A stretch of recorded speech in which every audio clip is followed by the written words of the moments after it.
এবং আমি যখন বেতন পাই তখন কি বলি আমার রক্ত পানি করা টাকা, কিন্তু এই টাকাটার মালিক কিন্তু একটা ব্যাংক। যেই দিন ব্যাংক এসে ওই ব্যবসায়ীকে বলবে যে আমার ঋণের টাকা ফেরত দাও, তখন আপনার আমার বা অন্য কারো টাকা চলে যাইতে হবে। বুঝে গেল?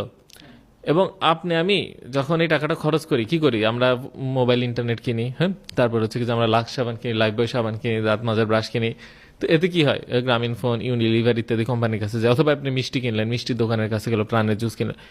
এই কোম্পানিগুলো কিন্তু ক্যাশ নোট দিয়ে মানে কর্পোরেট হাউস ভর্তি করে রাখে না, তারা টাকাটা কই রাখে? ব্যাংকে। তাহলে সে কি বলে যে ব্যাংকে আমার, কথার কথা গ্রামীণ ফোন বললো যে ব্যাংকে, গ্রামীণ ফোন কুমিল্লা শাখা বললো যে ব্যাংকে আমার 10 কোটি টাকা আছে। তো ছোট পরিসরে চিন্তা করি। তো দেখেন, অলরেডি কিন্তু আপনি বলছেন ব্যাংকে 5 কোটি টাকা আছে, সে টাকাটা আবার মার্কেটে আসছে, মানুষের হাতে হাতে ছড়াইছে, আবার ব্যাংকে চলে গেছে। এবং